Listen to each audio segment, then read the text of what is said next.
bem-vindos à comunidade Lisandro, tá? Bem-vindo a todos. A gente tem os encontros quinzenais aqui, toda quarta-feira. Hoje a gente vai ter a facilitação do SUMAN.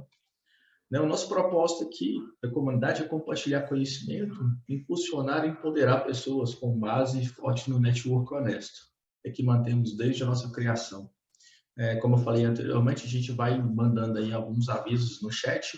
Um deles aí vai ser o LinkedIn do SUMAN, adiciona ele lá, para a gente fortalecer essa nossa rede aqui de network honesto.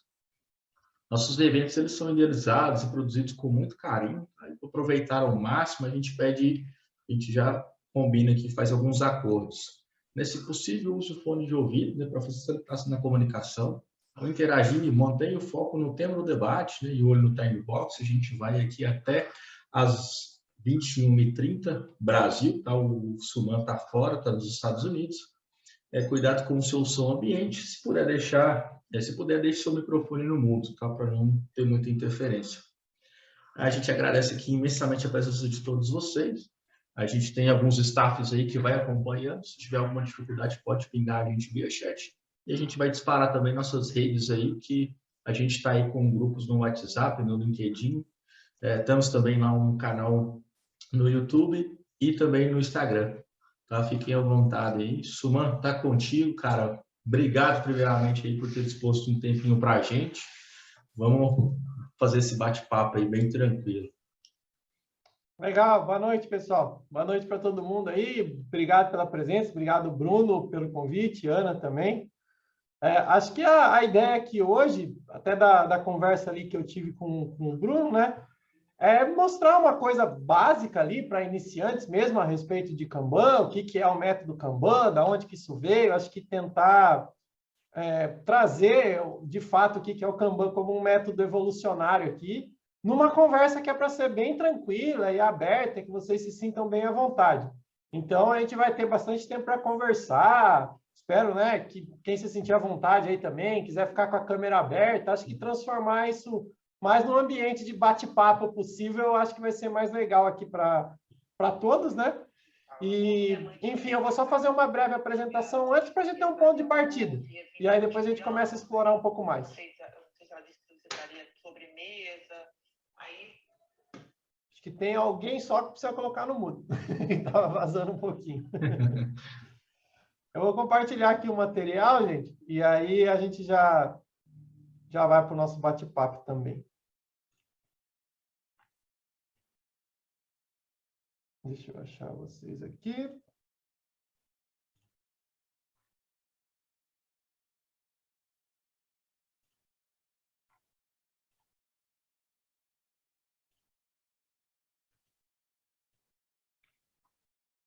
Estão vendo o slide de abertura? Sim. Beleza? Então, o tema aqui da nossa conversa hoje é Kanban muito além dos post-its. Se eu estiver olhando um pouquinho de lado, pessoal, é porque vocês estão no monitor e a apresentação está na outra, tá? Então, eu estou olhando para vocês aqui e apresentando junto. Então, eu sou o André Suman, vocês me encontram aí no andressuman.com.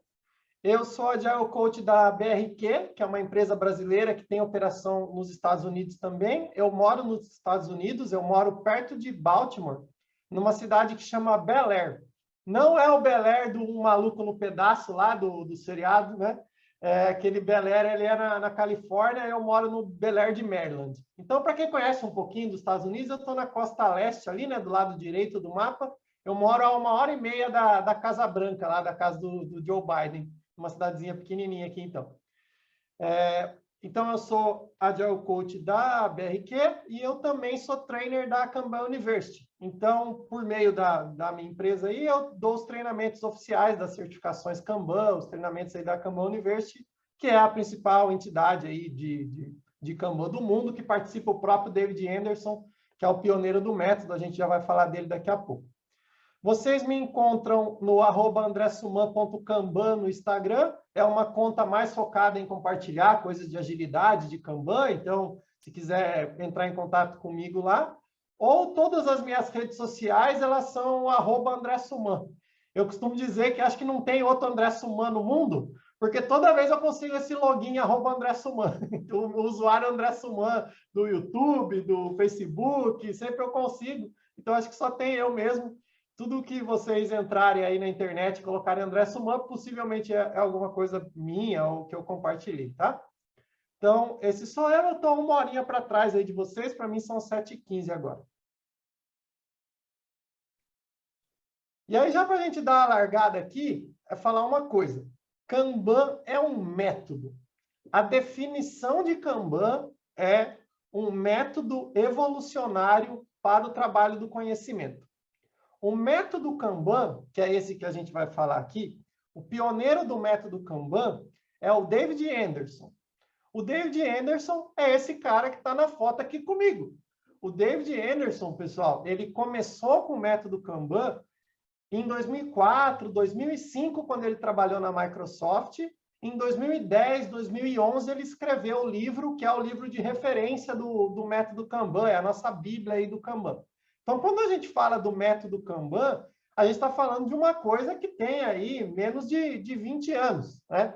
A gente não tá falando aqui de um negócio que alguém inventou em 1800 e nada, e a pessoa já morreu e etc. O David Anderson está no LinkedIn, eu tenho ele no LinkedIn, um monte de gente tem, a gente encontra ele em conferência, tá? Então, o que é o método Kanban em si?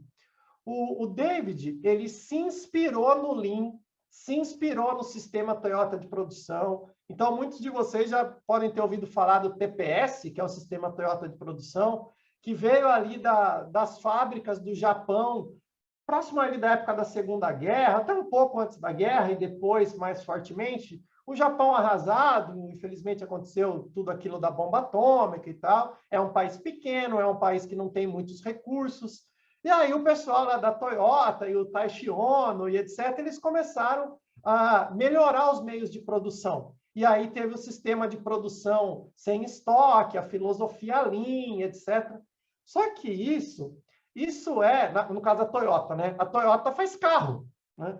As fábricas lá do Japão, poxa, fazia geladeira, fazia garrafa de refrigerante, esse tipo de coisa. Esse Lean, o sistema Toyota de produção, tudo é inspiração do David Anderson. Por que é inspiração? Porque o Kanban é um método para o trabalho do conhecimento. É muito diferente o que uma fábrica faz, pensando de uma produção, né, de um carro, da geladeira, etc., do trabalho que a gente faz, por exemplo, com software, que uma equipe faz de marketing executa, que uma equipe da área jurídica executa. Muitos de vocês acredito que trabalhem com desenvolvimento de software. Normalmente esse público está bem ligado à agilidade hoje. Talvez tenha alguns advogados, pessoal de RH, de marketing, etc. também. Mas, assim, o nosso trabalho, o que a gente entrega, não é nenhuma coisa que a gente consegue pôr à mão. É diferente de você, numa fábrica, fabricar uma geladeira. A geladeira ficou pronta, beleza, você tem uma geladeira. Agora, no software, no marketing, como eu venho falando, isso que a gente chama do trabalho do conhecimento. Então, não é a mesma coisa. O método Kanban do David Anderson, ele é para o trabalho do conhecimento, sendo inspirado nisso que aconteceu lá no Japão e etc., que a gente já veio comentando, tá? Para a gente explorar isso um pouquinho mais, tem uma chavinha que precisa ligar na cabeça de vocês, que é o seguinte: Kanban não é um jeito de trabalhar, não é um jeito específico de trabalhar. Se eu falar que eu vou trabalhar com o método Kanban, eu não estou prescrevendo uma forma que o trabalho tem que acontecer. Diferentes lugares que trabalhem com o método Kanban podem estar trabalhando de formas diferentes. Porque Kanban não é um jeito de fazer, Kanban é um jeito de melhorar. O método Kanban é para você evoluir continuamente, não é para você realizar o trabalho de um jeito específico. E qual que é a grande sacada disso? Se eu soubesse qual é o jeito perfeito de todas as empresas do mundo trabalhar, pô, eu estava trilionário, né? Eu tinha mais dinheiro do que o dono da Amazon, que o Elon Musk, etc. Eu falava, pô, o André descobriu um jeito que se todo mundo, todas as empresas do mundo fizer, dá certo, é o melhor jeito de trabalhar. E não é isso que a gente acredita. A gente acredita que cenários diferentes, contextos diferentes, culturas diferentes, o método Kanban, através dos seus princípios e práticas, vai te ajudar a melhorar continuamente. Então, quando eu digo que tem que ligar uma chavinha na cabeça de vocês, num treinamento de Kanban, você não aprende a executar um negócio de uma determinada forma. Você aprende formas de, partindo da onde você está, melhorar a forma que você está fazendo. Tá? Por isso, não existe um processo-alvo. A gente não está num ponto A e a gente quer chegar num ponto B. Esse ponto B não é conhecido. Na verdade, esse ponto B é um lugar melhor que hoje. Então, se eu trabalhar legal com o método Kanban, daqui 6 meses eu estou melhor que hoje. Daqui 1 ano eu estou bem melhor do que hoje. Agora, o que é esse melhor, eu vou descobrir no meio do caminho. Por isso que o Kanban é um jeito de evoluir. E mais importante ainda, você parte da onde você está. Então, a gente costuma dizer que o Kanban cola no que você tem hoje. Se você hoje trabalha com Waterfall, o Kanban cola no Waterfall. Se você trabalha hoje com Scrum, o Kanban cola no seu Scrum. Se você trabalha com um método aí que você vai chamar de Deus me ajude, alguém me salve, bagunça generalizada, sei lá o nome que você vai dar para o método que você trabalha hoje, o Kanban cola no bagunça generalizada e a partir dali a gente busca melhoria contínua. Então, acho que esse primeiro trecho da apresentação era mais para mostrar para vocês o que é o método Kanban em si, como uma forma de evoluir e não um jeito específico e prescrito de trabalhar. Tudo bem até aqui? Está claro até esse ponto? Claro. Beleza. Então, vamos dar mais um passinho aqui. Isso aqui não é o método Kanban. Isso aqui sequer representa um sistema Kanban, tá? O que às vezes dá confusão? Falar que um quadro de gestão visual ou um quadro com tarefas, etc., isso aqui eu trabalho com Kanban porque eu tenho um quadro lá para fazer, fazendo e feito. Pessoal, por definição, um sistema Kanban, ele tem algumas regrinhas. Entre elas, limitar o trabalho em progresso, ter o ponto de entrada, o ponto da entrega, ele é regido por políticas, as coisas têm um lead time ali dentro, mas aí acho que nem preciso falar desse assunto agora. O que eu quero dizer mais é o seguinte, não limitem a falar que trabalha com Kanban porque tem um quadro, porque visualizar o trabalho é só a primeira prática do Kanban, inclusive. Porém, isso não é uma crítica ao que eu estou mostrando para vocês. Porque lembra que eu falei que com o Kanban a gente começa com o que a gente faz hoje? Se você tem isso, você já está na frente de quem não tem nada. Então, ter um to-do doing done já é um passo um pouquinho maior do que quem não tem nada e nem está vendo o trabalho que está realizando. Então, não confundam isso com o método Kanban. Isso aqui é uma visualização de atividades, o que já é um bom começo. Inclusive, a gente costuma chamar esse tipo de visualização um pouco mais rudimentar, né? Um pouco mais simplificada, de proto-Kanban. É uma coisa que vem antes do Kanban. Então, não é porque eu uso Gira que eu faço método Kanban, não é porque eu tenho um Trello que eu faço método Kanban. Né? Você tem uma visualização aí de trabalho e aí a gente pode explorar um pouco mais isso. O Kanban ele tem 6 práticas gerais. E notem que visualizar o trabalho é só uma delas. Limitar o IP, gerenciar o fluxo, ter políticas explícitas, implementar mecanismos de feedback, melhorar de forma colaborativa, evoluir de forma experimental. Essas práticas elas vão ser aplicadas de formas diferentes dentro dos contextos aí das pessoas e através delas a gente vai buscando a melhoria contínua. O Kanban também tem alguns princípios para gestão de mudança, para entrega de serviço. Então, o que está lá no livro do David Anderson? Tem um monte de coisa ali que ele entende que é base, que você pode usar algumas, você pode usar todas, talvez, seja um pouco mais difícil, mas são coisas que você vai trazendo para o seu ambiente para buscar essa melhoria contínua. Sempre lembrando que trabalhar com Kanban é melhorar continuamente, baseado num ponto de partida, que é onde você está, através desses princípios e práticas aí. Tá, André, entendi. Então, você conseguiu me convencer aqui que Kanban é um método para eu melhorar continuamente. Entendi que não é porque eu tenho um to-do doing done que eu estou fazendo Kanban. Beleza. Você falou até que tem um livro lá, e se eu quiser saber um pouco mais de bibliografia, ou entender as coisas mais oficialmente, vamos dizer assim, eu posso ler o livro, né? Mas na prática, me explica um pouco aí como é que funciona o Kanban na prática, se a gente for começar isso numa equipe ou em algum time, algum contexto que você atua hoje. como que essas práticas do Kanban se relacionam, onde é um bom ponto de partida para a gente. E é isso que eu queria comentar agora. Para isso, eu vou usar esse slide aqui, talvez alguns de vocês já conheçam. Eu chamo esse slide de Kanban Picture. O que é esse slide? É uma tentativa minha aqui de criar um recurso didático para tentar explicar como é que funciona o Kanban e as práticas do Kanban no mundo real, numa equipe que está nesse trabalho de melhoria contínua, de evolução contínua. O que a gente tem aqui de sugestões dentro de como um time trabalha com o Kanban. Só um parênteses aqui, pessoal. É muito comum o Kanban, o método Kanban, ele vir como uma alternativa para você trabalhar fora do time box, fora de sprint.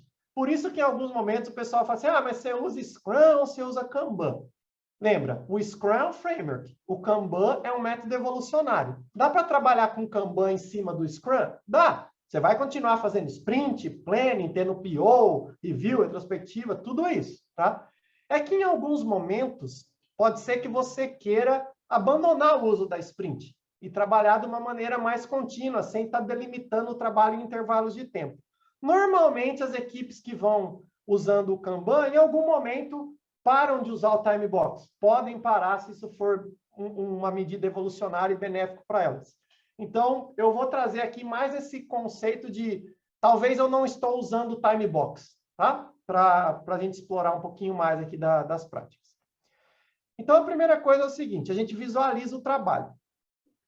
Esse quadro que eu trouxe aqui é um quadro de exemplo, tá? Então, backlog para desenvolvimento, para teste em teste, pronto e feito uma demonstração, uma review, alguma coisa aqui só para exemplificar. O quadro, ele representa o fluxo do mundo real. O que é um engano, às vezes? O pessoal quer desenhar o fluxo perfeito de trabalho ou pedir para uma área de governança, de métodos, etc., desenhar o fluxo que o time deles tem que usar. Não é assim que funciona. A gente quer visualizar o trabalho do jeito que ele é hoje. Se o seu time já fez uma entrega pelo menos uma vez na vida, o fluxo está lá. Você só tem que enxergar ele. Então, é muito normal que equipes diferentes tenham fluxos diferentes, tá? Na mesma empresa, inclusive, os quadros podem ser todos diferentes uns dos outros, porque eles refletem a realidade daquela equipe. Enfim, nesse momento aqui, a gente está falando de Kanban em nível de time, por isso que eu estou frisando daquela equipe. Então, aqui é só um exemplo, tá? Do quadro. Bom, se eu tenho o quadro e ele representa o meu fluxo, eu tenho os itens de trabalho que vão no quadro, que eu estou chamando aqui de item funcional. Por que eu estou representando aqui com os animais os itens que vão correr no quadro? Tem dois motivos para isso. E tem uma frase famosa do Kanban que é: entre cachorro e camelo, tudo é animal. A gente evita rato e evita elefante. O que isso quer dizer? Que eu sei que os itens de trabalho, eles têm diferença de tamanho. Entre cachorro e camelo, você tem ali, né, um monte de coisa, de um monte de tamanho, cavalo, vaca, gato, sei lá, tem várias coisas ali. Mas eu não me preocupo tanto com essa variabilidade, porque eu sei que ela é natural. Outra coisa é que, se eu preciso de um cachorro, eu preciso de um cachorro inteiro. Não adianta você me entregar o esqueleto do cachorro, que eu não faço nada com ele. Se eu pedir uma pizza, eu quero uma pizza para eu poder comer. Se não adianta você me entregar só calabresa fatiada, porque eu não consigo fazer nada com isso. Então, uma primeira sugestão para vocês é: normalmente faz bastante sentido, em nível de equipe, a gente enxergar no nosso quadro Kanban os itens que geram valor, os itens que entregam alguma coisa do ponto de vista do que se espera que o nosso time entregue. Então, se o seu time entrega pizza, você enxerga as pizzas fluindo aqui. Se o seu time entrega funcionalidades do sistema de cobrança, você espera funcionalidades do sistema de cobrança correndo aqui. O que normalmente, né, vocês aí já devem ter ouvido falar? É a famosa história de usuário. Então, a gente enxerga no Kanban a história de usuário, ou o item funcional, como eu estou chamando aqui, porque a hora que isso chegar no pronto, eu habilito um valor para a empresa. Eu habilito um valor de uma coisa que aquele sistema não fazia antes, ou aquela área não tinha entregado antes. Vamos para uma equipe de RH, por exemplo. Eu posso ter fechado uma vaga. Eu fazer uma entrevista com uma pessoa não me gerou valor nenhum. Agora, eu fechar a vaga gerou valor. Por isso, é bem importante a gente entender o valor transitando ali no quadro, a entrega que é esperada. Não significa que você não possa dividir isso em partes menores. Por exemplo, no cachorro, posso dividir. Uma pessoa vai fazer o esqueleto do cachorro, uma pessoa vai fazer a pele do cachorro, uma pessoa vai fazer o sistema nervoso do cachorro, outra pessoa vai fazer o sistema digestivo do cachorro. Acho que é digestório que fala agora o termo formal, não sei. Mas, enfim, a gente está dividindo o cachorro em várias partes. Só que se eu entregar só o esqueleto do cachorro, não serve para nada. Então, a gente traz no Kanban essa questão colaborativa de que a gente, como equipe, quer entregar o cachorro. E se você falar assim, minha parte eu fiz, minha parte é do esqueleto, beleza, e o que eu faço com o esqueleto? Nada. Eu estou entregando um cachorro, não estou entregando... A não ser que você entregue esqueletos para um museu, que você venda esqueletos para ser usado no museu, né? Não faz sentido você entregar o esqueleto. Assim como a história da pizza. Ou você entrega a pizza inteira, ou se você é uma empresa que fornece calabresa picada para pizzarias, beleza, aí você tem que entregar a calabresa picada, porque esse é o valor para você. Então, acho que aqui a importância de olhar no quadro, transitando os itens que fazem sentido, que quando eles ficam prontos, eles habilitam um valor aí para os negócios, enfim, para o que é esperado aí da sua entrega. Bom, então temos os itens lá no backlog, e num dado momento a gente vai se comprometer com novos itens. A gente vai abastecer o fluxo de trabalho com novos itens. Isso, pessoal, é o que a gente chama de replenishment. O que é o replenishment? O replenishment é abastecer o fluxo de trabalho com mais coisas a serem trabalhadas. Para quem conhece Scrum, em que momento você se compromete a fazer coisas novas? Que você abastece o fluxo de trabalho para você fazer as coisas? A planning, né? O que você começou a planning. A Na planning, a gente decide o que a gente vai fazer e a gente se compromete a entregar coisas novas. Se você estiver levando o Kanban para cima do seu Scrum, aí, o seu replenishment é a própria planning. E por que tem a noivinha aqui com a aliança? É nesse momento do replenishment que você casa com a demanda, que você gera um compromisso de entrega. É como se a pizzaria tivesse atendido o telefone e pegou o pedido. Beleza, precisa de uma pizza de calabresa para entregar lá na casa do Bruno. Beleza, beleza. Bateu o telefone, existe um compromisso de entregar uma pizza na casa do Bruno. Então, o replenishment, ele traz aqui o ponto do comprometimento. A gente se compromete com uma demanda. A gente casa com a demanda. E quando a gente casa com a demanda, a gente espera que a gente entregue ela pronta no final. Você pode se separar de uma demanda no meio do caminho? Até pode. Como tem casamento que também não dá certo. E aí as pessoas acabam se separando ali depois de algum tempo. A gente só tem que ter em mente que, pelo menos na hora que você casou, você achava que aquilo é o que era melhor para você, né? Então, talvez a analogia não seja tão politicamente correta assim, sei lá, ou talvez até infeliz, mas o que eu quero dizer é o seguinte: você não vai abastecer no fluxo de trabalho com coisa que você acha que você quer. Você abastece o fluxo de trabalho com coisas que você tem clareza, com coisas que estão em definition of ready, com coisas que o pessoal de negócios entende que são as melhores escolhas a fazer naquele momento. Por isso a metáfora aqui, a analogia do casamento. Então, abastecemos o fluxo, começamos a trabalhar. Mano, deixa eu interromper um pouquinho aqui. Desculpa. O Fernando levantou a mão aqui, talvez seja mais ou menos um pouco nesse contexto aí que você está aplicando agora. Pode falar, Fernando. Desculpa, Fernando, eu não tinha visto. Não, sem problema, pessoal. Ô, André, deixa eu te perguntar. Eu não trabalho com Kanban nem com Scrum, tá? Uhum. Mas, assim, eu conheço um pouco mais a teoria do Scrum, tá? E nessa exemplo que você deu do cachorro, né, que você tem que chegar no final com o cachorro completo, porque senão não faz sentido nenhum, né? E o exemplo da pizza também. Então, assim, aqui no backlog, você tem todos os seus itens de backlog. Vou só para seguir um exemplo do cachorro. Tem a pele do cachorro, tem o esqueleto, tem, né? Então, tem todos os componentes do cachorro. E aí, assim, a hora que você passa ali para desenvolvimento, você falou que você casa aqui, aí você forma vamos pensar assim, esse pacote de itens de backlog, você anda junto para chegar no final e formar esse valor, é isso? Na verdade, não, Fernando. Na verdade, o que eu tenho no backlog é o cachorro em si. Porque do ponto de vista de negócio, normalmente o backlog é um item que gera valor para uma área de negócio.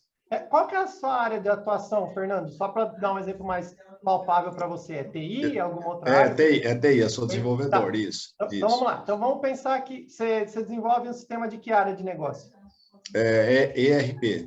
ERP? Beleza. Isso. Então vamos pensar o seguinte. A gente tem que ter um relatório novo aí no seu ERP com as maiores vendas que aconteceram no semestre, tá? Vamos dar um exemplo aqui bem simplificado que o pessoal tem que criar um relatório novo. Qual é o valor? Qual é o cachorro para você? O cachorro para você é o relatório, que alguém vai lá emitir no sistema e vai ver. O item de backlog, ele é o relatório em si já. O que eu quero dizer é quando você abastece o fluxo de trabalho, pode ser que tecnicamente você decida repartir isso em várias partes, como o esqueleto do cachorro, etc. Por exemplo, um vai fazendo a parte do layout, outro vai criando a parte do banco de dados, outro vai fazendo a API, outro vai fazendo... Então, assim, a questão de dividir o cachorro é uma coisa que acontece em tempo de desenvolvimento. Na verdade, assim, ele pode estar dividido antes? Pode. Só que você enxerga o cachorro. O que vai transitar no seu fluxo é o relatório. Se você vai pegar esse cartão do relatório e criar cartões menores para banco de dados, etc, etc, etc, tudo bem, acho que não é um problema você granularizar isso. Mas isso é problema, vamos dizer assim, de quem está desenvolvendo. Isso é problema de como a pizzaria funciona. Porque quem precisa daquilo precisa do relatório. Ele não importa para a pessoa se você vai criar uma tabela no banco de dados, ou 2 ou 3, entendeu? Então, na verdade, no backlog eu vou ter o relatório, eu vou ter a pizza, eu vou ter o cachorro. Isso. E aí, pelo menos isso você vai ter. E aí você pode ter isso mais granular do ponto de vista de divisão de tarefas técnicas, porque o time que tem que entregar o relatório decidiu que ele pode paralelizar ali. Mas o que eu quero dizer é não perca foco no relatório. Porque se entregar só a tabela do banco de dados, ninguém vai conseguir fazer nada com isso, entendeu? Sim, entendi. E aí, então seria mais ou menos como se fosse um refinamento, então? Você pode pegar esse relatório e ter um refinamento técnico para as pessoas tecnicamente destrinchar ali o que tem que ser feito, tá? Entendi. Mas do ponto de vista de fluxo, a gente vai enxergar o relatório transitando. Eu estou perguntando isso por quê, André? Porque, assim, às vezes vamos pensar assim, esse relatório é uma demanda, vamos pensar assim, como você falou, despreza o rato e o elefante, né? Às vezes pode ser que seja um elefante, pode ser que seja uma coisa maior que às vezes um desenvolvedor só não dê conta. E aí você tem que dividir essa tarefa. Né? Isso é muito comum. Assim, eu acho que o ponto aqui que eu quero trazer, Fernando, é onde você dá foco. Se você colocar no fluxo os pedaços do cachorro, o que vai acontecer? Vai chegar só o esqueleto no pronto e o pessoal vai falar assim, mas o esqueleto eu fiz. Cara, não importa o que fez o esqueleto, entendeu? Do ponto de vista de negócio, isso não me agrega nada. Entendi. Entendeu? Entendi. Não, beleza, então. Obrigado. Valeu. Podemos seguir? Então, vamos lá. Sim, pode. Vamos lá, abastecemos o fluxo, temos lá que fazer o nosso cachorro, o relatório lá do Fernando, etc. E aí, todo dia, a gente vai fazer uma Kanban Meeting, que é a famosa Daily Meeting, aí, que muitos de vocês devem fazer. O que é uma Daily Meeting? Uma Daily Meeting é um momento para que a gente discuta o trabalho e o que a gente tem que fazer para entregar. Nem no Scrum, nem no Kanban, nem em lugar nenhum, uma Daily Meeting deveria ser um status report. Isso é uma coisa que acontece em muitos lugares, que é, na Daily, as pessoas ficarem contando o que estão fazendo. E a Daily não é para isso. Pensa na Daily como um momento estratégico que você e a sua equipe olham para o trabalho e tem que pensar, o que a gente faz para entregar essas coisas? Porque o importante é entregar. Pessoal, uma coisa que às vezes a galera não percebe é que o valor que a gente tem para a empresa está na quantidade de coisas que a gente entrega, não em estar fazendo coisas. O Fernando, com a equipe dele lá do desenvolvimento do ERP, ele não gera nenhum valor para a empresa dele quando está todo mundo escrevendo código. Eles geram valor quando eles entregam alguma coisa. Aí o cliente do ERP começa a usar aquela coisa, ele gosta do produto, ele faz alguma coisa assim. O nosso salário é para entregar coisas, não é para ficar batucando código ou fazendo coisas. Acho que é uma forma boa de resumir isso, né? E é para isso que serve a Daily, para a gente olhar como, de forma colaborativa, a gente olha para o que a gente está fazendo e pensa estrategicamente como entregar. E aí eu vou dar uma dica para vocês de como que você pode conduzir a Daily para que você não caia na armadilha de que todo mundo fica contando coisas e você não sai do lugar. Quais são os itens mais perto de ficar pronto no seu quadro? São os itens mais à direita, concorda? O fluxo vai da esquerda para a direita. Quanto mais à direita, mais perto de ficar pronto. Eu gosto de coisa pronta. É lógico, a gente tem que fazer as melhores escolhas, tem que fazer coisa que o cliente gosta, coisa que o cliente compra, etc. Mas assim, a gente precisa ter coisas prontas. Quanto mais à direita, mais perto de ficar pronto. Então, eu vou dar foco nos itens mais à direita, porque são os que estão na cara do gol. São coisas que, se eu fizer alguma coisa, eu entrego. Então, qual que é a ideia do microfone com a setinha para a esquerda aqui? Ao invés de você perguntar para as pessoas o que elas estão fazendo, pergunta para o cartão o que tem que acontecer para ele ir para frente. Porque é aquele cartão que vai te gerar o valor. Então, uma forma de levar uma daily que a gente sugere é vai andando no quadro, nos cartões da direita para a esquerda, e pergunta para o cartão, o que tem que acontecer para esse cartão ir para frente? E aí, quem está envolvido com aquela atividade vai falar, vai criar uma estratégia, etc. Beleza, então vamos fazer isso. Vamos para o próximo. O que tem que fazer para isso aqui ir para frente? Vamos fazer isso. Não, eu estou testando, tal, já estou vendo, isso aqui deixa comigo. O que tem que fazer para isso ir para frente? Então, está impedido. Impedido por quê? A gente pode fazer alguma coisa? Quem vai tentar desimpedir isso aqui? Então, o foco é no trabalho e não nas pessoas. O foco é em entregar. Pensa na daily como se fosse um jogo de xadrez. E o seu quadro é o seu tabuleiro. Você vai olhar para o tabuleiro de xadrez e pensar, qual é o melhor movimento que eu posso fazer aqui? Então, junto com a sua equipe, você vai criar uma estratégia, um plano de que cartão que tem que ir para onde e do que tem que acontecer para aquele negócio andar. E não ficar sabendo o que cada um está fazendo. Não faz sentido esse status report que às vezes vira dele. Tudo bem? Beleza. Então, vamos lá, vamos passando. Vai chegar uma hora que vai ter coisa pronta. Então, coisa pronta, pode ser que no final, para quem está acostumado com Scrum, a gente faz uma review, porque aí o stakeholder vê, porque a gente gosta de mostrar as novas funcionalidades, colher feedback do usuário. Beleza, você quer fazer isso? Faz. André, eu posso estar trabalhando sem time box? Posso estar trabalhando de uma maneira contínua? Pode. Que hora que você vai fazer a review? O dia que você marcar. Vamos fazer toda sexta-feira? Se você quiser fazer toda sexta-feira, faz. Vamos fazer quando a gente tiver uma entrega maior, um pacotinho, né, de atividades. Ali, a gente entregou uma funcionalidade aqui íntegra, mais interessante. Vamos apresentar isso? Você pode se beneficiar disso, fazendo uma demonstração, você pode, inclusive, chamar de review, tá? O Kanban, ele não exige que use determinados nomes, nem nada disso, nem que você tenha eventos ou cerimônias aí, às vezes, como o pessoal fala, né? Retrospectiva. É muito bom você, de tempos em tempos, analisar como você está executando o trabalho e ver o que pode ser melhorado. A gente faz retrospectiva? Fazemos retrospectiva. André, mas se não tem sprint, como é que eu faço retrospectiva? Faz no dia que você achar que deve, entendeu? Então, a cada 2, 3 semanas, você pode fazer uma retrospectiva. Eu trabalho com equipes que têm uma cadência regular, então uma semana sim, uma não, eles têm a retrospectiva. Eu só recomendo que não leve mais de um mês para fazer, porque a retrospectiva é um momento importante de você entender o que vai ser ajustado para buscar essa melhoria contínua que o Kanban está trazendo.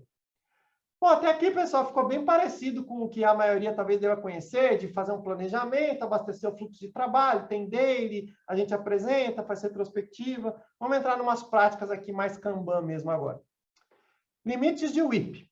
WIP, aqui o WIP é o Work in Progress ou Trabalho em Progresso.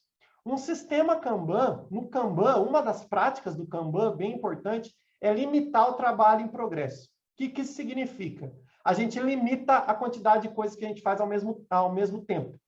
Porque uma coisa que não pode sair da cabeça de vocês é para de começar, começa a terminar. Não importa quantas pizzas você está fazendo, importa quantas pizzas você está entregando lá na ponta e está vendendo.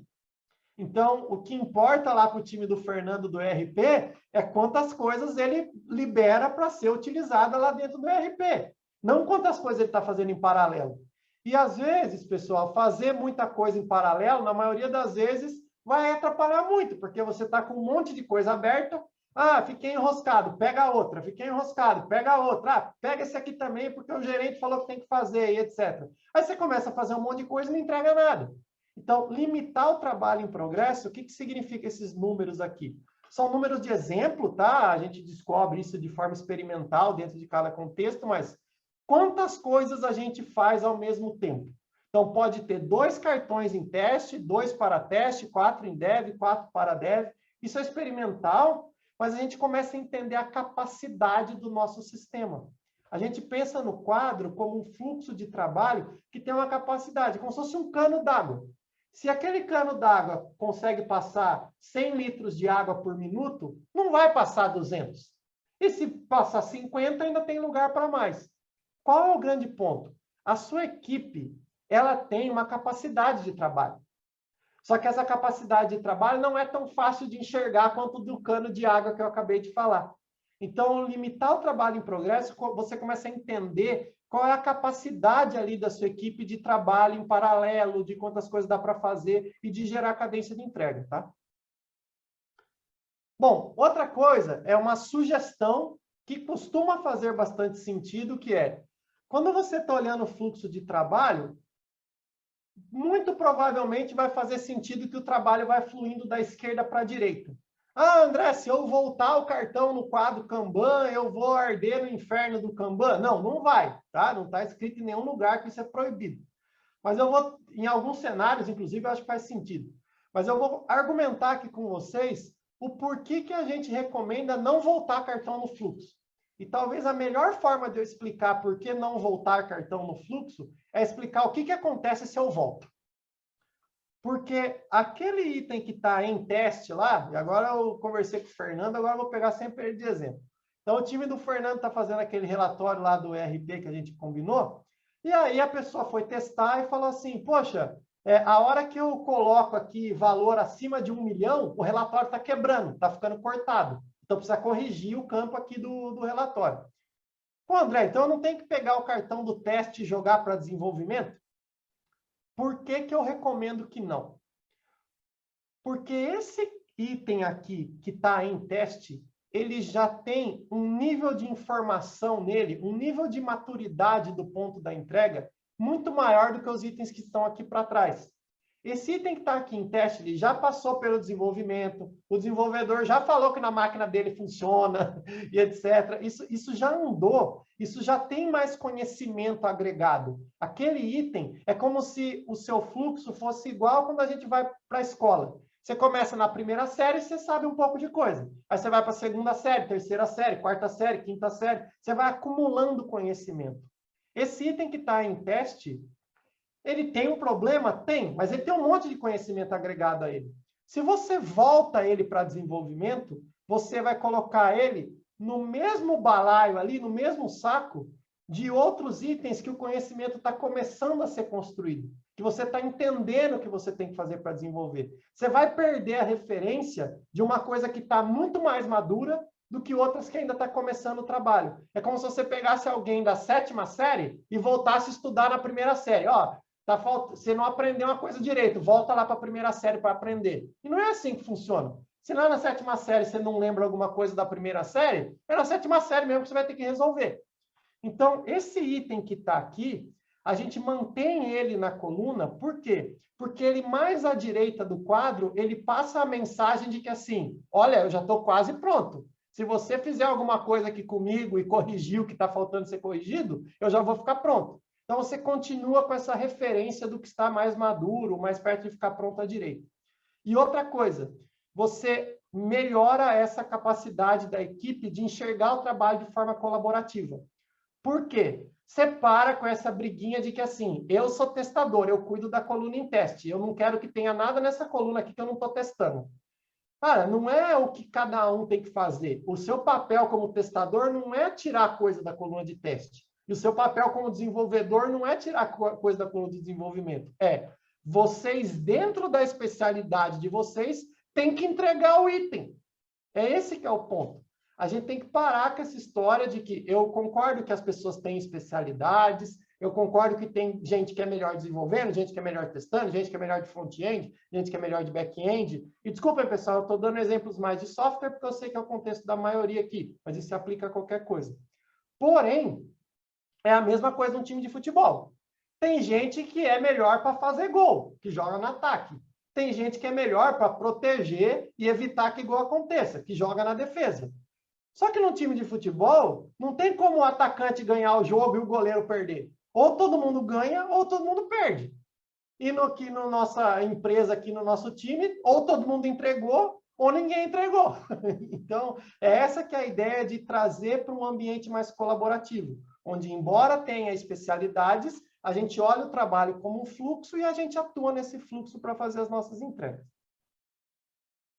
Métricas. No Kanban, a gente fala bastante de métricas. Então, alguns exemplos que eu coloquei aqui, lead time, vazão semanal, que é o throughput, CFD, que é o diagrama de fluxo cumulativo ou Cumulative Flow Diagram. A gente usa muito no Kanban essas métricas de fluxo, que é entender quanto tempo as coisas demoram para ficar prontas, quantas coisas ficam prontas por semana, aonde, em que coluna do quadro a gente tem mais itens acumulados.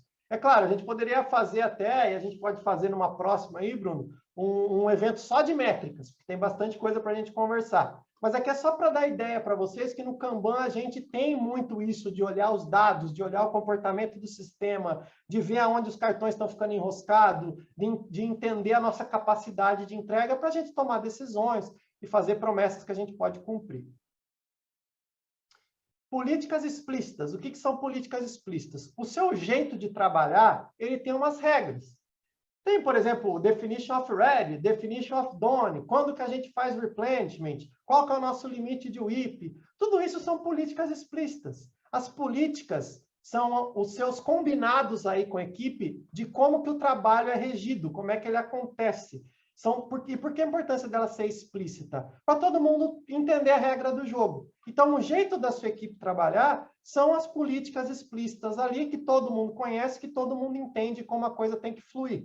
Vou dar um exemplo. Vamos combinar que não vai ter nenhuma reunião entre meio-dia e 2 da tarde. Beleza, isso é uma política explícita. Entendeu? Vamos combinar que todo item, antes dele ir para a produção, antes dele ser entregue, tem que ter uma autorização da pessoa X para subir esse item em produção. Beleza, isso é uma política também. São as regras ali. E não é que assim, André, me fala aí quais são políticas recomendadas. Não existe isso. Na verdade, as políticas são coisas que são inerentes ali ao seu trabalho, ao seu fluxo. Possivelmente é recomendado limitar o IP, coletar essas métricas, etc. Mas, como eu disse, são políticas. O importante é ter a regra clara.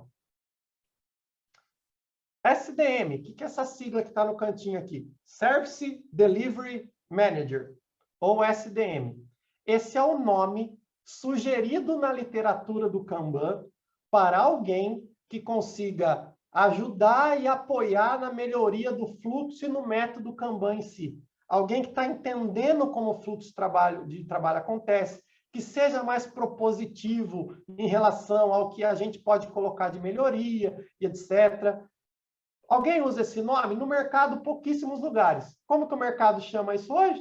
Agile Master, Agilista, às vezes Agile Coach, etc. Então, assim, é a pessoa que conhece de Kanban, que consegue trazer isso para a equipe, que potencialmente coleta as métricas e faz as provocações corretas ali no momento de retrospectiva, de inspeção. Então, é esse papel aí que a literatura é o Service Delivery Manager, mas que pouquíssimos lugares usam isso. Bom, às vezes a gente está lá fazendo cachorro, fazendo camelo, o fluxo está acontecendo e tal, mas chega uma onça pegando fogo, né? O que é a onça pegando fogo, pessoal? No Kanban, a gente tem uma coisa chamada classe de serviço. A gente aceita que o mundo real vai nos trazer demandas que precisam de um comportamento diferenciado no fluxo, de acordo com o seu perfil de risco. Imagina que o time lá do Fernando está lá fazendo um relatório. E aí o ERP para de funcionar em todos os clientes deles e começa a dar um alerta lá na tela e ninguém mais consegue emitir nota fiscal lá no ERP que o Fernando trabalha. O que vai acontecer? Vão falar para o Fernando assim, então, Fernando, assim que você terminar de fazer aquele relatório que vocês estão fazendo, você pode ver porque que nenhum cliente do Brasil está emitindo nota? Provavelmente não é isso que vai acontecer, né? Vão ligar lá para o Fernando e falar, Fernando, pare de fazer o que você está fazendo e ver por que parou tudo. Então, a classe de serviço, a metáfora aqui da onça pegando fogo é isso. Às vezes tem uns animais que vão cair no fluxo com um comportamento especial. E dentro do fluxo ali do método Kanban, a gente consegue entender isso, aceitar isso e tratar isso. Passar a onça na frente, em alguns casos, e etc. Tá? Então, aqui eu queria mais dar uma visão geral para vocês de como que é o dia a dia de uma equipe que minimamente está trabalhando com Kanban, que está ali começando, ou mais intermediária, talvez até, em relação a algumas práticas do Kanban, e tentar dar para vocês esse desenho mental ali de como que a coisa acontece no dia a dia, tá? E aí, o que eu já tive de bons resultados fazendo isso? Bom, a gente diminui o tamanho dos lotes de entrega, e isso gera um menor custo de repriorização, porque eu vou priorizando conforme eu vou abastecendo o fluxo. Então, eu consigo estar trabalhando em itens e daqui a pouco chegou alguma coisa mais importante, a gente consegue, dentro ali, respeitando muitas vezes a limitação de WIP, ou não, às vezes também, coloca aquele item, começa a tratar. Um time único, o que a gente viu muito acontecendo no mercado? Vamos trabalhar com o Scrum, só que a gente precisa de um time de suporte separado, porque o time de Scrum vai planejar uma sprint e vai trabalhar dentro daquela sprint. Só que o que chegar lá do cliente, de coisa que tem que atender urgentemente, isso vai para uma outra equipe para não atrapalhar ali. Dentro do Kanban, a gente consegue trabalhar com um time né, nesse fluxo contínuo, esse nome que eu estou falando. Hora entra onça pegando fogo, hora entra cachorro, hora entra camelo, etc. Métricas é bem legal, porque aí você começa a ter decisões baseadas em fato, e o Kanban traz muito essa visão pragmática. Fazer gestão de fluxo, entender o fluxo de trabalho, entender como fazer uma melhoria contínua aí do seu processo através dessa observação. E a colaboração. Ter a responsabilidade coletiva pela entrega. Entender que se a empresa decidiu montar um time, ela decidiu colocar um conjunto de pessoas por um objetivo comum, que colaboram para fazer uma entrega. E não pessoas preocupadas com trabalho individual, com partes individuais. A gente reconhece os talentos? Sim. A gente ajuda quem não está performando da maneira esperada? Sim, também. Só que o objetivo é como equipe entregar. Isso tem que estar acima da questão individual. E aí tem uns veja bem aqui, né? As coisas que é bom tomar cuidado. Respeita o replenishment. Respeita abastecer o fluxo de uma maneira consistente. Não é o go horse, né? Vai fritando pastel, depois eu decido o sabor. Não pode ser assim. A gente tem que ter a consistência ali no abastecimento do fluxo. Envolver os POs, a área de negócio, fazer eles entenderem como é que funciona o sistema, ver que eles se beneficiam disso. Tomar cuidado, porque quem não tem métrica nenhuma, às vezes começa a medir e se empolga e transforma a métrica em meta. Métrica é uma coisa, meta é outra. E a métrica molda comportamento. Então, imagine o seguinte, estamos entregando 5 itens por semana. A nossa meta é entregar 8. Beleza, é só testar de qualquer jeito. Daí você começa a entregar mais, mas você vai entregar tudo sem qualidade, entendeu? Então, nenhuma métrica é boa sozinha, nenhuma métrica é boa sem contexto, é bom tomar cuidado. Fazer sempre, né, a melhoria contínua, pequenas mudanças evolucionárias, a palavra para isso é o Kaizen. No Kanban é evolucionário, a gente vai de pouco em pouco reagindo a essa mudança. A gente não chega e muda tudo ao mesmo tempo. E o mais importante, eu acho que é o mais legal de tudo, que é o Kanban mostra os problemas, a gente que resolve. O método Kanban te ajuda a enxergar as coisas que estão acontecendo. Agora, que decisão você vai tomar? O que você vai fazer com o que você está observando do seu fluxo? É por isso que a empresa te contratou. Olha só que beleza.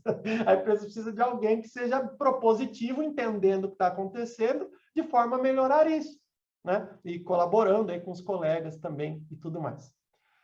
Pessoal, nessa 1 hora, eu queria apresentar, quebrar o mito de que Kanban é ter um quadro, etc. Não sei se eu consegui isso, vocês me ajudam aí. E aí a gente abre agora um tempo para a gente conversar um pouco mais. Aproveitar aqui também, bom, primeiro agradecer vocês, quem quiser contato comigo lá no andressuman.com, tem minhas redes sociais, pode me chamar no LinkedIn, tem até o link do WhatsApp lá no site, é o meu WhatsApp, tá? O meu telefone pessoal, então se precisar de alguma coisa, pode mandar a mensagem lá. Em agradecimento a vocês que me ouviram aqui por enquanto, qualquer treinamento que tiver lá no site andressuman.com que vocês se interessarem ou quiserem fazer, R$100 de desconto para quem está curtindo aqui a live do Agilizando. Então, vocês me mandam uma mensagem lá, por qualquer canal que vocês me acharem. Suman, eu vi lá o evento do Agilizando e eu queria o desconto para fazer o seu treinamento. Você me avisa, eu mando um link especial para vocês com desconto. Fechado?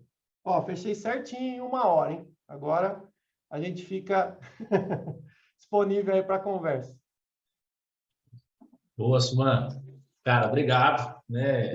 A gente vê aí muitos conceitos dentro de Kanban, né? Que a gente às vezes começa a aplicar, não tem muito ali a definição do conceito em si. Muitas das vezes a gente ouve que Kanban é bagunçado, né? E não, pelo contrário, a gente tem ali tudo discriminado ali, quais são os eventos, para onde que a gente vai mover, né? Então, eu acho que foi muito boa essa apresentação aí. Já queria tacar uma aqui já de cara. Suman, quem que define a classe de serviço das tarefas? Tá, para a gente entender por que uma onça está pegando fogo ou não está pegando fogo, tem um conceito que a gente usa, pessoal, que a gente chama de custo do atraso. Eu acho que isso faz toda a diferença para a gente estabelecer ali quais são as classes de serviço e até engajar a equipe em relação a isso. Então, vamos lá. O que é custo do atraso? Custo do atraso é quanto de dinheiro você perde ou quanto de dinheiro você deixa de ganhar por uma coisa não estar pronta.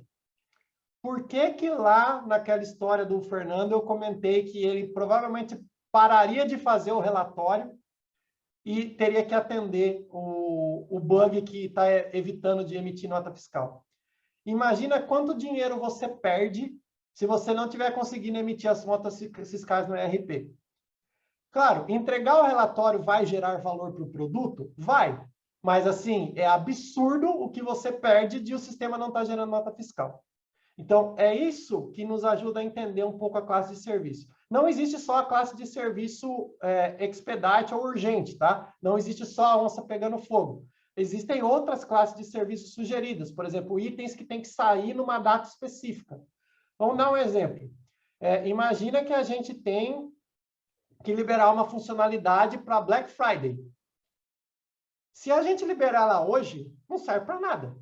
Se a gente liberar mês que vem, também não serve para nada. Se a gente liberar um dia antes da Black Friday, tudo bem. Mas se a gente liberar depois da Black Friday, já era. Tipo, você perdeu o que você ganharia com aquilo. Então, é um outro item que tem um comportamento diferenciado. No dia da Black Friday, aquilo tem que estar pronto e você vai gerenciar o seu fluxo para isso. Voltando, dando uma volta um pouquinho para voltar à questão de quem define a classe de serviço. Normalmente, a área de negócios, o PO, vamos dizer assim, é quem tem um pouco mais de condições de dizer o custo do atraso, de engajar a equipe falando assim, olha, a gente precisa passar isso aqui na frente porque a gente está perdendo muito dinheiro porque isso não está pronto. Eventualmente, pode ser que a própria equipe também tenha condições de dizer isso. Vamos dizer, tem um arquiteto lá, um desenvolvedor que olhou e falou assim, nossa, a gente descobriu uma vulnerabilidade. Se a gente não fizer o refactoring, não resolver isso, o nosso site está vulnerável e alguém pode invadir e capturar os dados dos nossos usuários. Isso é gravíssimo. Então, não é que é uma regra que a área de negócios define, mas normalmente a área de negócios tem o discernimento de falar assim, quanto custa se isso atrasar? E aí, até para complementar, e já que eu gosto tanto de fazer as metáforas e as analogias aí, imagina que é num hospital. Imagina que eu vou no hospital e eu estou um pouco, sei lá, estou com um pouco de dor de garganta e com o nariz escorrendo um pouco, e aí eu chego no hospital para ser atendido. Beleza, sento lá e estou esperando a minha vez. Depois de mim, chega uma pessoa que está com uma fratura exposta no fêmur porque foi atropelada. A pessoa chegou depois de mim. Quem que tem que ser atendido primeiro? Fala aí, gente, me ajuda. Fratura, né? Por quê? O cara pode morrer ali, né? O custo do atraso dele é a vida dele. A urgência de atendimento é maior. Se eu não atender a pessoa fraturada naquele momento, ela pode morrer. E o André que chegou lá com dor de garganta, com o nariz escorrendo, no máximo ele vai reclamar, né? Fala assim, é um absurdo, a gente vem aqui para ser atendido e demora, tal, mas beleza. Até para reclamar você tem que estar vivo, né? Então você reclama lá, mas vai ter que passar a pessoa com a fatura exposta na frente. Agora que vem o segredo da coisa. E se eu chegar no hospital, nessas mesmas condições, com o nariz escorrendo, etc., mas eu for filho do prefeito, quem que tem que ser atendido primeiro? Ainda a fratura. Ainda Continua fratura. sendo Depende do a hospital. fratura. Não é porque eu sou filho do prefeito que eu tenho que passar na frente. Então, assim, não é porque é o diretor que pediu que tem que passar na frente. Não é porque a cor do crachá de quem pediu é diferente ou o crachá é mais pesado que tem que passar na frente. Você engaja a sua equipe demonstrando essa questão do custo do atraso. Porque se você começa a dar carteirada e passar coisa na frente por gosto, ou porque quem pediu gritou mais alto, ou alguma coisa nesse sentido, vai acontecer aquela coisa que já aconteceu comigo várias vezes, que é, você vai lá, tem um negócio para entregar, tem uma data específica, você engaja o time, você trabalha até mais tarde, você faz aquele esforço extra pontualmente para conseguir realizar aquela entrega. Beleza, sexta-feira, entregamos, precisava ser hoje, ótimo, ok.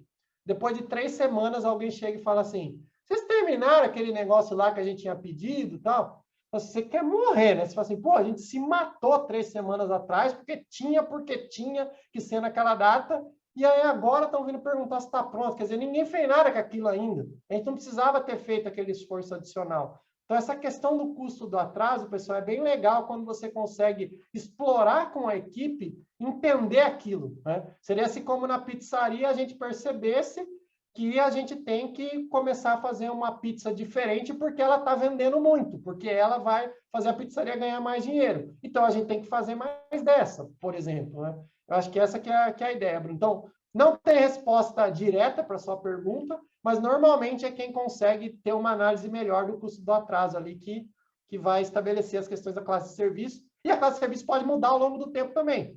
Pode ser que você está fazendo uma coisa que não era urgente, acontece uma coisa no mercado que ela vira urgente. Então, a classe de serviço muda ali também.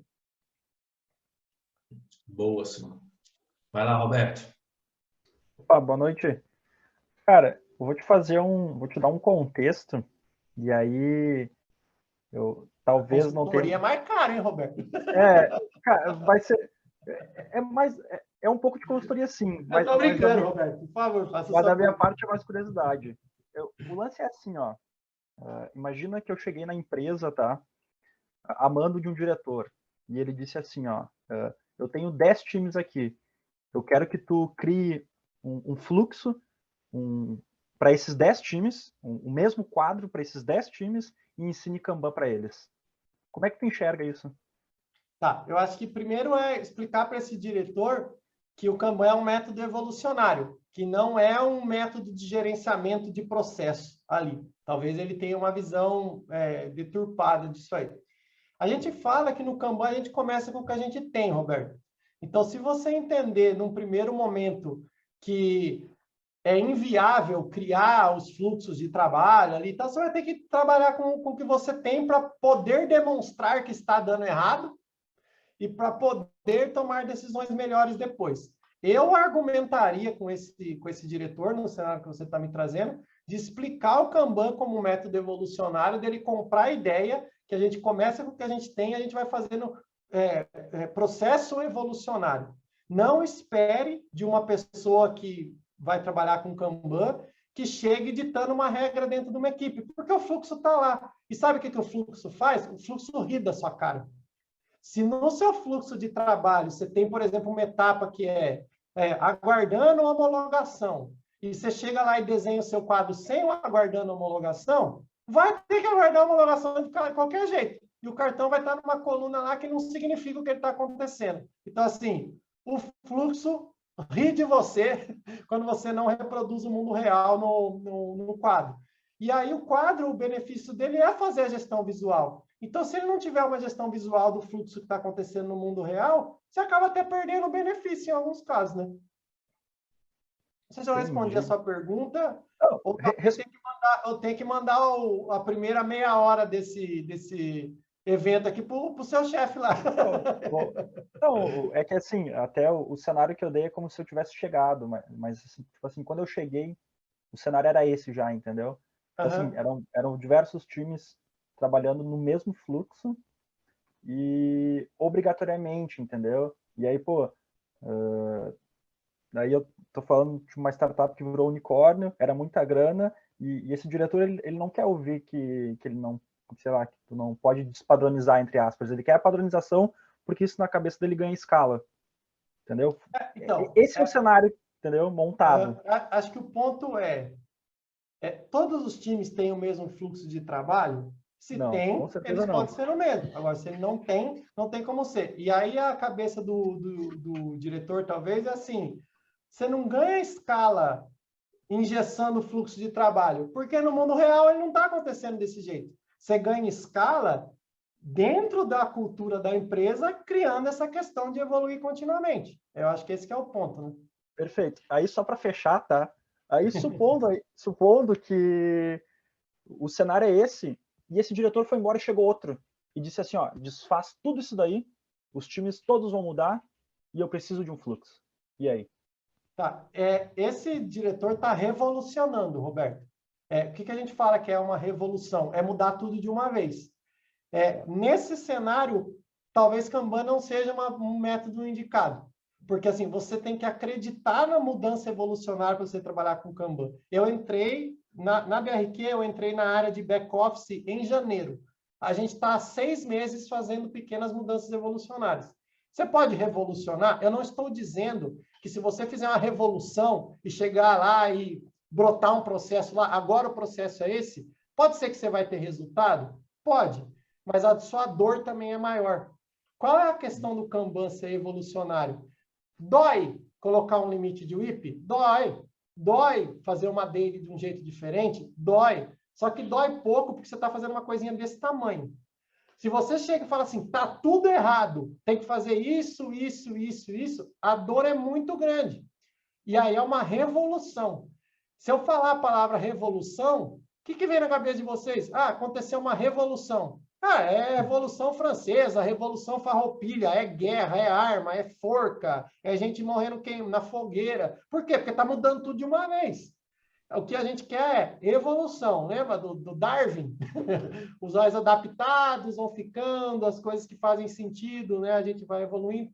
Então, o próprio David fala isso, Roberto, que talvez o Kanban não seja o método indicado para um lugar que tem a expectativa de chegar, tira, muda tudo, porque assim não funciona, entendeu? Entendi. Eu vou deixar outras pessoas falarem. Caso sobre o tempo, eu vou fazer mais uma pergunta ainda. Mas aí você pode também me acionar qualquer coisa, Roberto. A gente tira todas as dúvidas, tá bom? Suman, eu queria fazer uma pergunta aqui também, cara. A gente pode usar ali o lead time para a gente passar prazo de entrega? Essa pergunta do Bruno é o seguinte. Lead time é o tempo que leva para as coisas ficarem prontas. E quando você tem controle sobre o seu lead time, ele começa a te ajudar a fazer promessas que você pode cumprir. Então, a resposta à pergunta do Bruno é possível você usar o lead time para ver quando você vai entregar as coisas, para fazer promessas que você pode cumprir. A questão você tem que ter um lead time controlado dentro do seu sistema. Vou dar um exemplo para vocês. Hoje, eu trabalho com uma equipe que eles, 90% das vezes, eles entregam um item de trabalho, eles entregam um animal deles lá em até 12 dias. Então, eu tenho muita confiança que um item de trabalho que entre para essa equipe fazer hoje, 90% de chance dele sair daqui a 12 dias. E eu uso isso para eu manejar aqui o meu roadmap, o meu backlog, etc. Então, dado que eu sei que 90% das vezes eu entrego em até 12 dias, eu estou usando essa informação. Isso vem do lead time, que é o que a gente está conversando. Pessoal, não é porque você mediu o lead time que você vai começar a fazer isso. Porque imagina que você tem uma equipe que às vezes entrega em 1 dia, às vezes entrega em 2, às vezes entrega em 30, às vezes entrega em 40, às vezes entrega em 90, às vezes entrega em 150. Você não vai falar assim, bom, em até 150 dias eu te entrego. É uma informação que não serve para muita coisa, entendeu? Então, assim, o lead time toda demanda tem, porque é um fato. A questão é, usar o lead time para ter previsibilidade vai depender de quanto saudável o seu fluxo está, de quão controlado isso está. Então, acho que essa que é a resposta para você, Bruno. E pegando um gancho do que você falou, né, não é uma regra, né, cara? Você está colocando aí em cima de estimativas que você já tratou em outro momento, né? Então, por exemplo, eu estou com 90% de confiança que eu consigo entregar isso em 12 dias, né? Você não está garantindo que vai ser entregue em 12 dias. Né? É 90% de chance. Eu acho que aí é Porque o ponto, pessoal. Nessa equipe em específica, o pessoal não estima. E sem estimar, eles têm previsibilidade da entrega. Aí que é o pulo do gato. Por quê? Estimar significa, vamos imaginar quanto tempo a gente acha que daria para entregar. Lead time é quanto tempo leva de verdade. É olhar para o passado e ver que 90% das vezes eu entreguei até 12 dias. E aí é que vem até um ponto que talvez não seja tão fácil de entender, que é, por que entre cachorro e camelo tudo é animal? Porque não necessariamente o tamanho do item de trabalho tem a ver com quanto tempo leva para fazer. Às vezes, para fazer uma vaca, leva menos tempo do que fazer um gato. E, às vezes, fazer um cachorro leva mais tempo do que fazer uma girafa. Por quê? Porque o tempo que leva para você entregar uma coisa dentro do ambiente complexo e adaptativo, que é o trabalho do conhecimento, tem muito mais a ver com o fluxo de trabalho do que com o tamanho do trabalho. O tempo que leva para você sair da sua casa e ir para o centro da cidade vizinha tem mais a ver com a condição do trânsito, com a condição do fluxo de carros, do que com a potência do motor do seu carro. Se você tiver 6 horas da tarde andando em São Paulo com uma Ferrari que chega a 400 km por hora, o pessoal de bicicleta passa do seu lado e dá risada, porque você vai estar parado no trânsito, e a bicicleta que está fluindo, entendeu? Então, a grande questão do método Kanban também é entender o trabalho como um fluxo. Nosso trabalho ele tem uma complexidade, ele para, ele tem problema, ele volta, ele para em fila. Então, assim, por isso que é tão difícil a questão da estimativa. Porque você faz uma estimativa e o pessoal confunde achando que é uma promessa. Só que a hora que você faz a estimativa, você considera aquilo sendo trabalhado, aquilo sendo executado. Mas o dia a dia do trabalho é uma bagunça, né? E aí chega a onça pegando fogo, e chega uma coisa, e o trabalho para, e pega erro, e tem que voltar. Então, o lead time é um fato, a estimativa é um chute. Então, por isso que em times mais maduros a gente consegue usar o fato para ter a previsibilidade. Boa. Vai lá, Fernando. Ô, André, deixa eu te perguntar. Você falou que o cartão não dá ré, né? Ele não volta no fluxo, né? Isso que é uma sugestão. Ah, tá. Tá?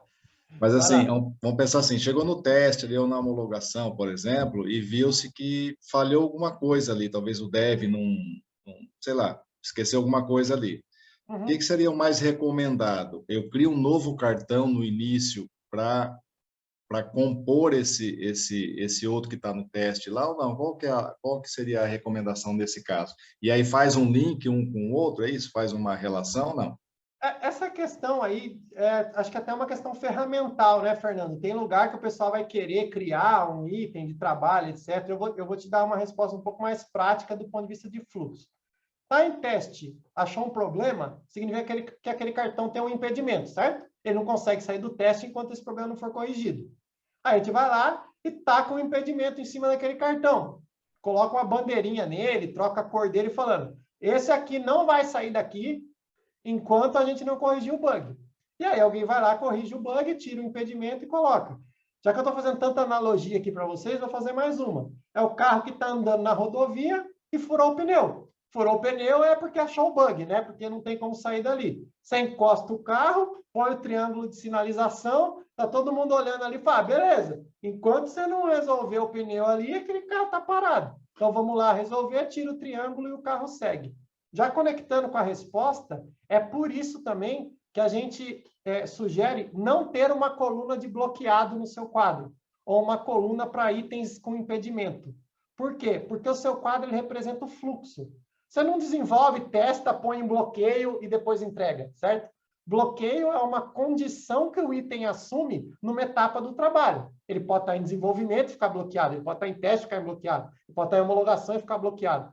Se você coloca todo mundo que está bloqueado na mesma coluna, você criou um depósito de lixo. Você perdeu totalmente a referência e toda a zoeira vai estar naquele lugar. Então, acho que é o ponto ali também.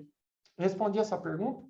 Não, respondeu, mas deixa eu tirar outra dúvida agora. Quando você está com um bloqueio ali no cartão do teste, o dev que vai atacar esse bloqueio, que vai resolver esse bug, você cria um novo cartão para ele ou não? Ele está desenvolvendo, mas ali na coluna do nome dele não tem nada. Isso que eu queria entender, sabe?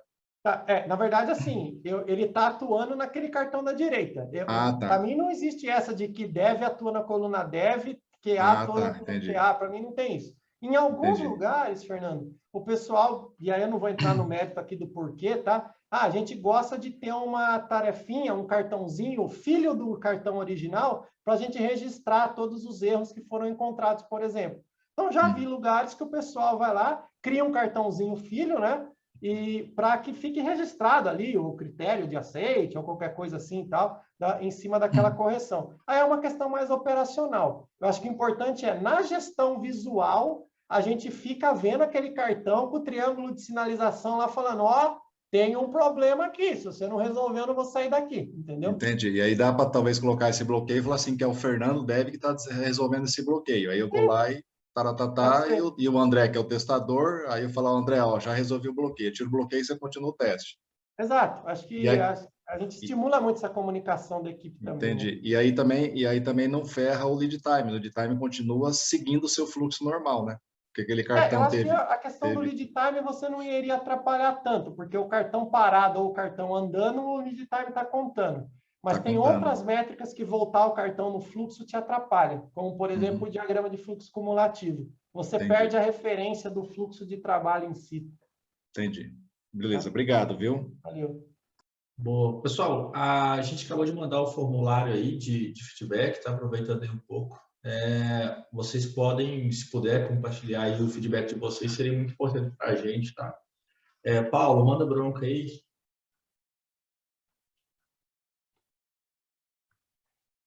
Se estiver falando, no mute. Opa, boa noite, pessoal. Estava tentando desmutar aqui. Estão me ouvindo aí? Estamos ouvindo sim, Paulo. E aí, Sumar? Beleza? Esse cara rala, eu estava com ele, estava na palestra dele segunda, já estou em outra palestra dele na quarta. Eita, pé. Sumar, seguinte, a gente ouve aí o famoso definition of red dos times, né? Para a gente evitar começar coisas que você, por exemplo, tem dependências com outros times e que não esteja pronto.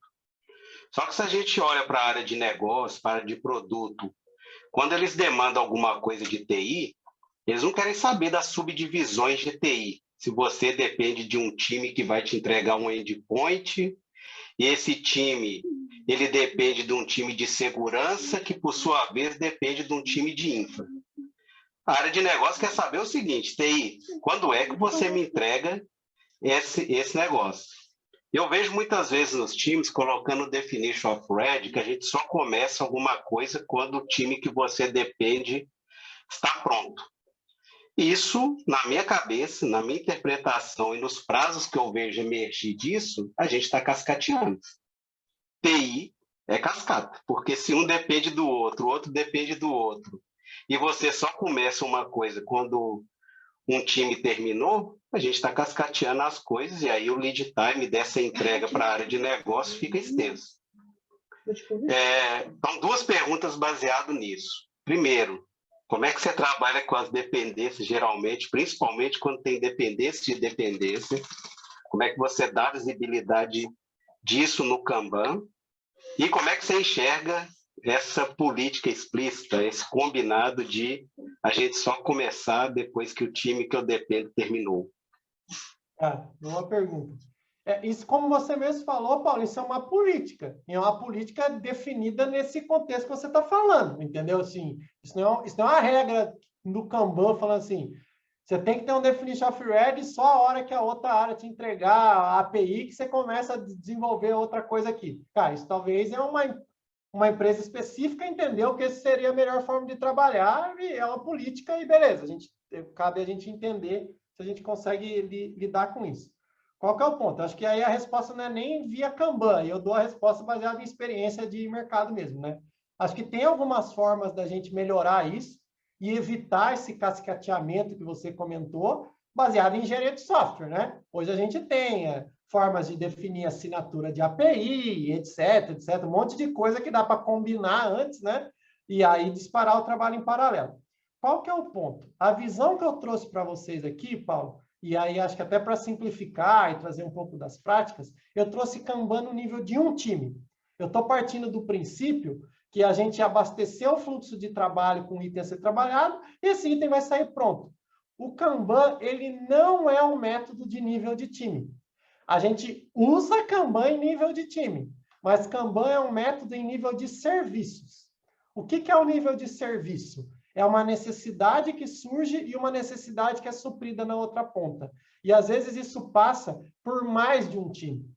A gente precisa criar formas dentro da companhia de elevar a conversa para a gente não ficar conversando em nível de time, que é a conversa que você trouxe, mas para fazer isso eu dependo do outro, mas o outro para fazer isso ele depende do outro. A gente tem que elevar o nível da conversa falando assim, beleza, o que vai entrar no fluxo aqui? Quais são as equipes que têm interdependência? Pensando no fluxo do trabalho, no item que tem que sair pronto, isso vai se granularizar dentro de quadros de outras equipes? Ok, mas tem alguém gerenciando o fluxo total. O ponto do cascata que você falou a gente tem 5 times com interdependências e as pessoas só estão olhando os 5 times. Não tem um trabalho de fluxo em cima da cadeia de valor cujos 5 times estão envolvidos. Então, é aí que eu acho que a gente começa a resolver esse tipo de questão, Paulo. Tendo cadências... Lembra quando eu falei da cadência de replenishment, de abastecer o fluxo de trabalho e seguir? A gente pode ter um replenishment do ponto de vista conjunto, um replenishment do serviço em si. E aí tem participantes das 5 equipes combinando. A gente pode ter uma daily, entre aspas, talvez, que envolve as 5 equipes que estão compartilhando aquela demanda, para ter essa cadência, entendeu? Então, o Kanban ele vai escalando, Paulo. E aí ele vai escalando para resolver esses problemas que vêm da escala, né? Não sei se eu respondi bem a sua pergunta, mas eu acho que eu passei em toda a minha apresentação uma visão muito delimitada em time, mas a gente vai levando o Kanban nesses outros níveis, e até vi que alguns colocaram aí no chat, né? Justamente o KSD é a formação para entender ponta a ponta, e o KSI é a formação para entender múltiplos times compartilhando, né? Então, até a própria Kanban University faz as formações dela baseado nesse modelo de escala, vamos dizer assim. Show de bola. A gente tinha a Érica. A Érica, você quer comentar alguma coisa? Olá, boa noite. Eu acabei até retirando a minha mãozinha, porque o Paulo abordou um pouquinho e o André entrou mais ou menos onde minha dúvida estava, mas pensando nessa questão do lead time, né, quando a gente passa toda aquela esbarra na estimativa, como que eu deixo um prazo assim, né, mais ou menos acordado dessa entrega, né, que é sempre uma coisa tão sofrida, e tem essa questão, aí me veio na questão, poxa, o cliente pede algo, entre o tempo que ele pediu, a gente entender a demanda, refinar e começar a fazer, não vai ser o lead time dele entrar já no fluxo pronto. Então, talvez exista, né, essa diferença do que o lead time vai me dar de informação e o que realmente vai ser o tempo final do cliente. É isso, André? Sim, eu vou pedir um favor, não sei se o Bruno ou a Ana consegue. No blog lá do meu site, lá no andressuman.com blog, tem um post que eu explico a diferença de lead time, cycle time e customer lead time. Aí eu vou dar a explicação para você agora, Érica, que é o seguinte. O lead time é o tempo que... e aí, acho que é até importante esse parênteses. Pessoal, às vezes vocês vão encontrar conceito, lead time é isso, cycle time é aquilo. Existem diferenças bibliográficas, tá? Não existe uma regra estabelecida, um comum acordo de o que você chama de lead time, o que você chama de cycle time. Tem alguns autores que têm algumas diferenças. Mas para nós, para o pessoal do Kanban do David Anderson, Lead time é o tempo entre o ponto de compromisso e o ponto de entrega. Então, o tempo que leva para ficar pronto. O que não quer dizer, Érica, que essa seja a única medida importante. Porque, realmente, pode ser que o cliente pede, a gente entende, a gente refina, a gente avalia, daí a gente decide começar a fazer, daí a gente entrega. E muitas vezes acontece aquele cenário engraçado que é a área de negócios leva 6 meses para decidir o que quer, e aí chega na TI e tem 1 semana para entregar, né? Porque, né, a gente já gastou muito tempo avaliando, o que pode acontecer também. Então, existe o conceito do cycle time e do customer lead time nesse caso, que é qual é o tempo que leva para a gente entregar no valor percebido pelo cliente. Não o tempo que leva para fazer, mas o tempo desde o momento que o cliente entendeu que aquilo era uma necessidade que ele tinha até a entrega. Então, a gente também mede essas coisas, e essas coisas também são importantes. Certo, André, obrigada. Beleza? Nesse post que o pessoal colocou aí no chat, acho que está bem explicadinho, tem até um desenho lá, acho que vai ficar mais claro para você também. Beleza, Suman, vamos fechar aqui então com a última pergunta da Adriana. Ela colocou no chat aqui: Suman, em que momento você entende que o commit deve ser feito? Então, o commitment point, né, que é o ponto do compromisso, ele acontece no momento do replenishment. Então, assim, é aquele momento onde está claro para todo mundo que aquela demanda entrou no fluxo. Normalmente, ela vai ser trazida por um PO, por alguém da área de negócios, e a gente fala assim, beleza, a partir de agora a gente se comprometeu. Não significa que antes não teve refinamento, que não teve refinamento técnico, etc. É esse commitment point, pessoal, que é a fronteira entre o que a gente chama de upstream Kanban e downstream ou delivery Kanban. Então, esse ponto do comprometimento, ele, na verdade, é uma política. Ele tem que estar claro para todo mundo que agora a gente se comprometeu a fazer isso. Porque senão vai acontecer aquele famoso, né? Ah, tal coisa está pronta. Pô, mas nem entendi que era para ter começado a fazer, sabe? Então, tanto quanto você tem uma clareza, que você liga na pizzaria, pede a pizza, desliga o telefone, e está claro para todo mundo que a pizzaria tem um compromisso em te levar uma pizza, isso precisa acontecer num replenishment bem estruturado, bem marcado dentro do seu fluxo aí. Na maioria das vezes, a gente tem uma coluna ali para desenvolver ou para fazer. É a primeira coluna ali, que significa que o trabalho rompeu o ponto de compromisso e vai começar a ser realizado. Foi de bola. Suman, obrigado, cara. Eu vou pedir para a Márcia fazer o fechamento aqui para a gente. E depois eu só queria você comentar se a gente vai parar a gravação aqui. Daí a Lívia gostaria de saber um pouco mais das certificações. Aí você já faz um merchan aí dos seus pontos aí também, né? Tranquilo. Márcia, por favor. Mais 30 minutos aí conversando com o pessoal, quem quiser. Bacana, ótimo. Boa noite a todos, boa noite, André. Que prazer estar aqui hoje te ouvindo. Com certeza as pessoas estão aqui maravilhadas com tudo que você nos explicou. A gente fica aqui do lado só fazendo as nossas anotações. E realmente, assim, você é uma pessoa incrível, a sua generosidade aqui de vir dividir conosco o seu conhecimento.